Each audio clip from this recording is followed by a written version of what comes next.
Welcome to the Deep Dive. Glad to be here. This week, we're really digging into a whole slew of cybersecurity incidents. It feels like a lot happening all at once. It really does. We've got data thefts, supply chain issues, potential election meddling. It's quite a mix. Exactly. So our mission today is to cut through the noise, pull out the most important insights from the cybersecurity news this week, and really help you understand the threats out there. Right. We've been looking closely at the Jojo Cyberwatch briefing covering April 19th up to the 24th, 2025 to get you the essentials. Okay, let's jump right in. First up, this United Health confirmation. We knew about the Change Healthcare attack in February, but now they've confirmed data was actually stolen. Yes, that's confirmed now. And the scale, well, given Change Healthcare's position sort of in the middle of the U.S. healthcare system, the impact is massive. Right. It's not just one hospital system. No, not at all. It really shows how interconnected everything is and frankly, how vulnerable that makes the whole sector. It really underscores the need for collaboration on security. Absolutely. And the data itself, we're talking medical records, insurance info, financial details. That's incredibly sensitive stuff for potentially millions of people. It really is. People are calling it one of the biggest healthcare breaches we've seen. A huge blow. Okay, and sticking with stolen data for a moment, though maybe not quite on the same scale, there's this PhilHealth situation resurfacing from the Philippines. Yeah, that's right. Data from a 2023 ransomware attack, the Medusa Group, I believe. And what's happened now?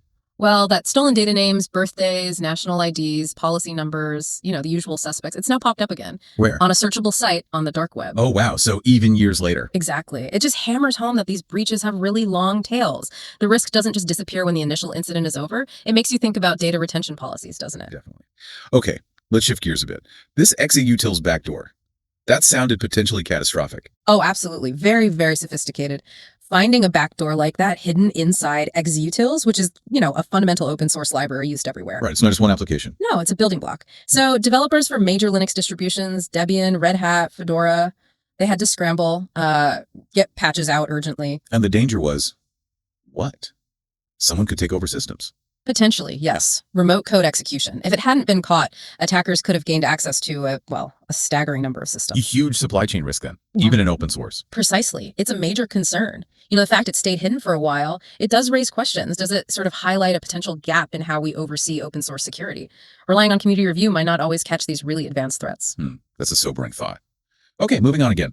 AT&T and SIM swapping. There's a claim by a group called Major League. Yes, they're claiming they got access to AT&T's internal platform for managing SIM swaps. And if that's true, what's the risk? Well, SIM swapping is bad news. Attackers basically hijack your phone number.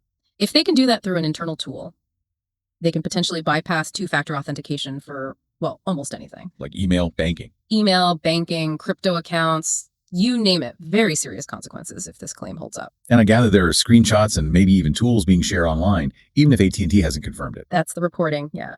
It definitely adds weight to the claim and really ramps up the pressure on telcos to lock down these kinds of internal systems. They hold a key part of our digital identity. No kidding. Okay, finally, let's touch on election security. Sounds like there's been some targeted phishing.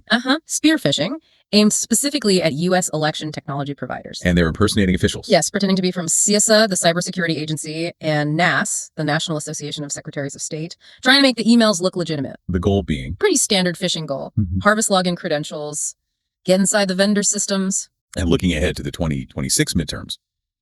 This feels like early prep work for potential interference, maybe. Yeah, it certainly could be. It highlights that election security isn't just about the voting machines on the day. It's about the whole ecosystem, including all the technology vendors involved. You have to protect the entire chain. Right, it's a continuous effort. Absolutely. So wrapping this up, the big takeaway seems to be that cybersecurity isn't just some IT department problem anymore. It's fundamental. It truly is. It's a core strategic issue affecting individuals, companies, healthcare infrastructure, even democracy itself. Which really leaves us with a question for you, the listener. Yeah, thinking about all these interconnected threats, the data breaches, the supply chain risks, the phishing, and how sophisticated attacks are getting, what do you see as the most crucial steps? What do we all, individuals and organizations, really need to prioritize to stay vigilant and, secure in this digital world?